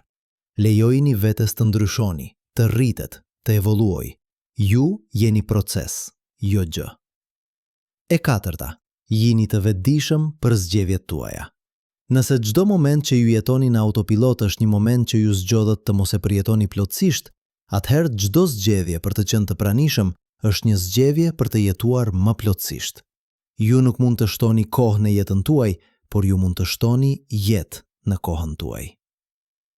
E pesta, përqafoni misterin. Nëse ne nuk e dim pse ekziston universi, nëse ne nuk e dim si del vetëdia, nëse ne nuk e dim çfarë është koha në nivelin më themelor, atëherë jeta është një mister i madh. Dhe misteret nuk janë për të zgjidhur, por për të jetuar. Mos kërkoni siguri absolute, përqafoni pasigurinë. Gëzohuni në pyetje, dhe e gjashta, më e rëndësishmja, krijoni kuptim. Nëse universi nuk na jep kuptim, nëse koha nuk na jep qëllim, atëherë ne duhet t'i krijojmë ato vetë. Çdo akt i dashurisë, çdo moment i bukurisë, çdo lidhje e thellë që ne krijojmë Është një akt i krijimit të kuptimit në një univers që në nivelin themelor është pa kuptim. Dhe kjo nuk e bën kuptimin më pak real. Kjo e bën atë më të çmuar. Sepse këtu është e vërteta e fundit. Ne nuk jemi viktima të një universi të ftohtë, mekanik, pa kuptim. Ne jemi krijues të kuptimit në atë univers. Ne jemi mënyra se si universi po krijon bukuri nga kaosi, dashuri nga indiferenca, kuptim nga absurditeti. Ne jemi mrekullia e vetëdijes që del nga materia e pavetëdijshme, dhe kjo mrekulli nuk bëhet më e vogël, duke ditur se koha është iluzion. Ajo bëhet më e madhe, sepse tani ne e dim se çdo moment i vetëdijes është një ngjarje e jashtëzakonshme. Çdo herë që ju përjetoni bukurinë, çdo herë që ju ndjeni dashuri, çdo herë që ju krijoni kuptim, ju po bëni diçka që në nivelin themelor të universit nuk duhet të ishte mundur. Ju po krijoni diçka të re, diçka që nuk ekzistonte para se ju ta krijonit. Kjo është fuqia e vetëdijes, aftësia për të krijuar diçka nga asgjëja. Jo në kuptimin fizik, por në kuptimin ekzistencial. Universi pa vetëdije është vetëm struktura matematikore. Është vetëdija që e bën atë të bukur, që e bën atë të rëndësishëm, që e bën atë të jetë diçka më shumë se thjesht ekuacione. Dhe ju jeni pjesë e asaj vetëdije. Ju jeni mënyra se si universi po bëhet i bukur për veten e tij. Ju jeni mënyra se si struktura e palvishme 4-dimensionale e universit po përjeton veten një moment në një kohë.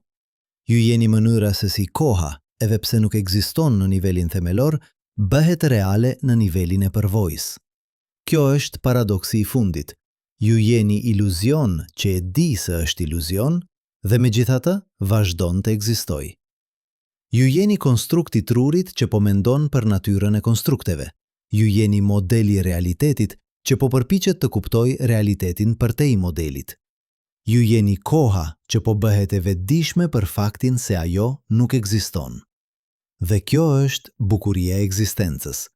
Jo se ne kemi përgjigje, por se ne kemi pyetje. Jo se ne e dim se çfarë jemi, por se ne po përpiqemi ta zbulojmë.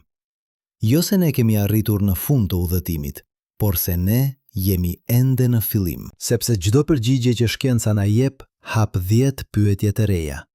Çdo mister që ne zgjidhim zbulon mistere më të thella. Çdo nivel i realitetit që ne kuptojmë na tregon se ka nivele më të thella që ne nuk i kemi imagjinuar ende. Dhe ndoshta kjo është mënyra se si duhet të jetë. Ndoshta universi është i pafund jo vetëm në hapësirë, por edhe në thellësi. Ndoshta për çdo nivel të realitetit që ne zbulojmë, ka një nivel më themelor që pret të zbulohet.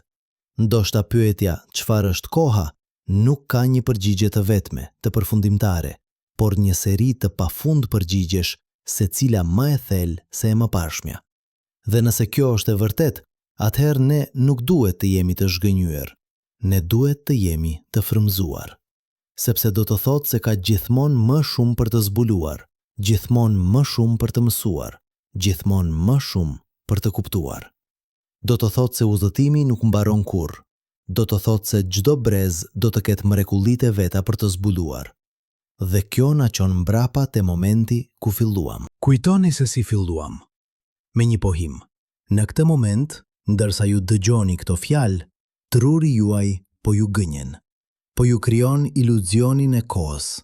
Por tani, pas gjithë këtij udhëtimi, ne mund të shtojmë diçka. Dhe kjo gënjeshtër është mrekullia më e madhe e ekzistencës. Sepse pak të iluzion, pak të konstrukt të trurit, ju nuk do të mund të përjetonit bukurinë e një perëndimi dielli. Ju nuk do të mund të kujtoni fytyrën e dikujt që doni. Ju nuk do të mund të shpresonit për një të ardhme më të mirë. Ju nuk do të mund të ishit ju. Iluzioni i kohës nuk është një defekt, është një veçori. Është mënyra se si universi po përjeton veten. Është mënyra se si struktura e palvishme 4-dimensionale po bëhet e gjallë, po bëhet e vetëdijshme, po bëhet e bukur. Dhe ju jeni pjesë e asaj mrekullie. Çdo moment që ju përjetoni, çdo mendim që ju keni, çdo ndjenjë që ju ndjeni, është një moment kur universi po përjeton veten nëpërmjet jush. Ju nuk jeni të vegjël. Ju nuk jeni të parëndësishëm. Ju jeni mënyra se si universi po bëhet i vetëdijshëm për natyrën e tij të jashtëzakonshme? Kështu që kur ju mbyllni sytë sonte, kur ju përjetoni atë moment të qetë para se të bini në gjumë, kujtoni këtë. Ju nuk jeni thjesht një qenje e vogël që jeton për një moment të shkurtër në një univers të madh dhe indiferent. Ju jeni universi që po përjeton veten. Ju jeni koha që po bëhet e vetëdijshme për faktin se ajo nuk ekziston. Ju jeni mrekullia e vetëdijes që del nga materia e pavetëdijshme. Dhe kjo mrekulli, kjo gënjeshtër e bukur që truri juaj po ju tregon, është e vërteta më e thellë e ekzistencës. Se realiteti nuk është ajo që duket. Se universi është më i çuditshëm, më i thellë, më i bukur se çdo gjë që ne mund të imagjinojmë. Se ne jemi pjesë e një misteri të madh që ne sapo kemi filluar ta kuptojmë. Dhe ndoshta, në fund, kjo është gjëja më e rëndësishme që ne mund të mësojmë. Jo se ne e dim se çfarë është koha, por se ne e dim se sa shumë nuk e dim. Jo se ne kemi zgjidhur misterin e ekzistencës, por se ne kemi zbuluar se sa më i thellë është ai mister se çdo gjë që ne kishim imagjinuar. Dhe në atë zbulim, në atë pranimin e ignorancës son, ne gjejmë diçka të çmuar. Lirinë të vazhdojmë të pyesim, të vazhdojmë të kërkojmë, të vazhdojmë të mrekullohemi. Sepse pyetjet janë më të rëndësishme se përgjigjet. Udhëtimi është më i rëndësishëm se destinacioni. Dhe misteri është më i bukur se çdo zgjidhje që ne mund të gjejmë. Kjo është e vërteta e fundit për kohën. Ajo nuk ekziston, dhe megjithatë, ajo është çdo gjë. Ajo është iluzion, dhe megjithatë, ajo është përvoja jonë më themelore. Ajo është konstrukti i trurit, dhe megjithatë, ajo është mënyra se si ne përjetojmë universin. Dhe në këtë paradoks, në këtë tension ndërmjet asaj që ne e dim dhe asaj që ne përjetojmë, ne gjejmë bukurinë e ekzistencës. Jo siguri, por mister.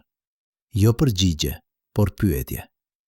Jo fund, por fillim. Sepse çdo moment është një fillim i ri, çdo frymëmarrje është një mundësi e re, çdo mendim është një krijim i ri. Dhe çdo herë që ju zgjodhët të jeni të pranishëm, çdo herë që ju zgjodhët të përjetoni plotësisht momentin, ju po krijoni diçka të re në univers. Një moment të vetdijes, një moment të bukurisë, një moment kur koha, edhe pse nuk ekziston, bëhet reale. Kjo është dhurata që fizika moderne na jep, jo siguria e përgjigjes së përfundimtare, por liria e pyetjes së përjetshme. Jo fundi i udhëtimit, por fillimi i një udhëtimi edhe më të madh. Jo zgjidhja e misterit, por zbulimi se misteri është më i thellë, më i pasur, më i bukur se çdo gjë që ne kishim imagjinuar. Dhe ju, duke dëgjuar këto fjalë, jeni pjesë e atij misteri. Ju jeni pyetja që universi po bën për veten e tij. Ju jeni kërkimi që realiteti po bën për natyrën e tij. Ju jeni mrekullia e vetdijes që po përpiqet të kuptojë se si është e mundur vetdia. Kjo është e vërteta e fundit. Ne nuk jemi në fund. Ne jemi